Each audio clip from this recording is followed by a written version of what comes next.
Alam ko yung feeling. Nag-scroll ka sa Facebook, nakita mo yung batchmate mo. May post. Thank you Lord for this blessing. Hashtag new car, hashtag adulting. Nakapost siya sa harap ng shiny, bagong-bagong SUV. May malaking red ribbon sa hood. Napatingin ka sa sarili mo. Nakapila ka sa MRT North Avenue. Siksikan, pawisan. Sabi mo sa sarili mo, deserve ko rin to. Pagod na ako mag-commute. May trabaho naman ako eh. Kaya ko na mag-monthly. Pumasok ka sa kasa. Ang babait ng sales agent. Sabi nila, Sir, mababa lang down payment. 18,000 pesos monthly lang. Approved ka na. Wow, 18,000 pesos? Parang kaya naman. Pinirmahan mo ang papel. Kinuha mo ang susi. Ang saya, di ba? The smell of success. Fast forward 6 months. Wala na yung new car smell. Pero nandyan na ang bill shock. Yung 18,000 pesos monthly, yun lang pala ang simula. Nandyan ang gas, toll fee, parking, insurance, PMS. Bigla mong na-realize, nagtatrabaho ka na lang para pakainin ang kotse mo. You are not driving the car. The car is driving you to poverty. Juan Finance, usapang pera na gets mo. Hi, my name is Juan. At nag-o-obsess ako sa hidden mathematics of wealth at kung bakit nananatiling poor ang middle class kahit tumataas ang sahod nila. Kung nahihirapan kang mag-ipon dahil feeling mo lumilipad lang ang sahod mo, lalo na kung nagbabalak kang bumili ng kotse.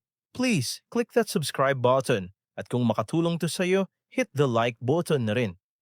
Today, we are going to talk about the car trap. Ito ang numero uno wealth killer ng mga young professionals sa Pilipinas. Ipapakita ko sa iyo ang math na ayaw ipakita ng mga car dealer.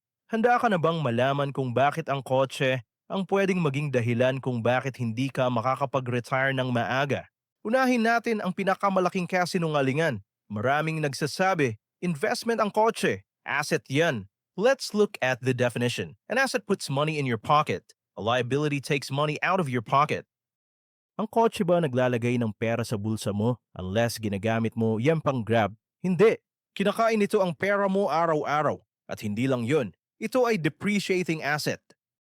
Alam niyo ba ang the drive-off effect? Sa sandaling inilabas mo ang bagong kotse sa kasa, boom! Nawalan ka agad ng 10% to 20% ng value.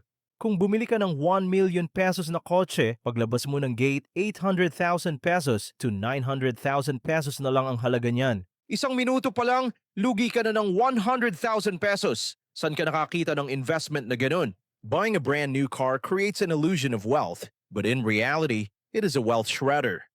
Okay, 1OA ka naman. Convenience ang binabayaran ko. Sige, let's do the math. Let's use a typical car for a young pro. Toyota Vios 1.3 ECVT. Price, approx 1 million pesos. Step 1. The trap of monthly amortization. Usually ang down payment ay mababa. So ang loan mo ay 800,000 pesos. Monthly amortization approximately 17,000 pesos. Sabi mo, kaya ko to, 30,000 pesos sahod ko.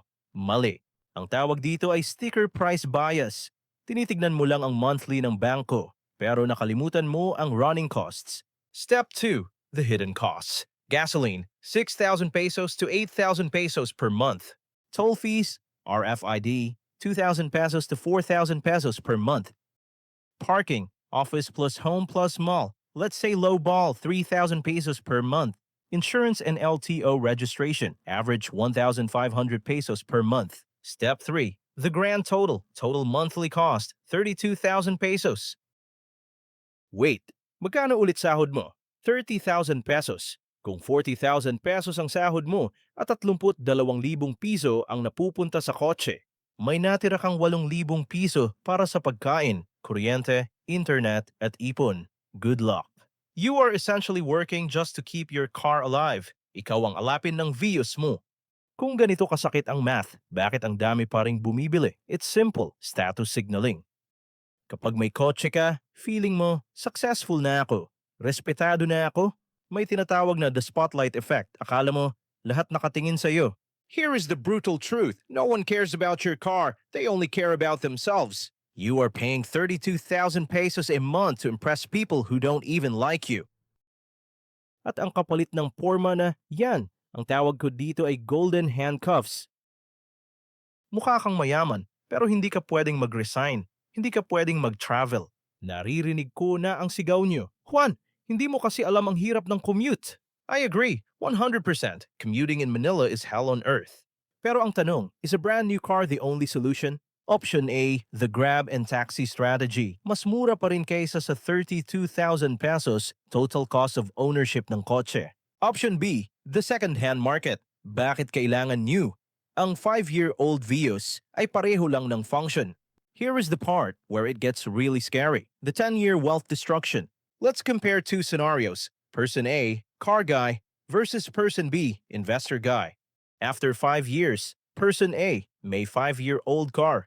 Person B may 1.2 million pesos cash sa MP2. After 10 years, person A may utang ulit. Person B may 1.7 million pesos to 2 million pesos na. Buying a car too early delays your financial freedom by 10 to 15 years. So Juan, bawal na ba talaga magkotse? Hindi. Kailangan mo lang maging matalino. Here are my rules. Rule number 1, the 20/4/10 rule. 20% down payment, 4 years loan, 10% of income. Reality check. Para masunod ang rule numero 1 sa 1 million pesos car, kailangan mo ng sahod na 150,000 pesos pataas. Rule number 2, buy second hand. The sweet spot. Hanap ka ng 3 to 5 years old na sasakyan.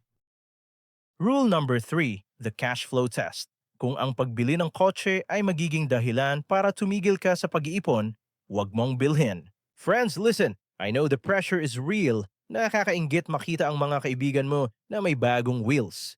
Pero tandaan mo, you're seeing their highlight reel, not their bank statement. Don't buy liability to impress people. Buy assets to impress your future self. Magtiis ka muna na ngayon, mag-ipon, mag-invest, at darating ang araw, mabibili mo ang dream car mo ng cash. I'm Juan Finance. Drive your wealth, don't let debt drive you.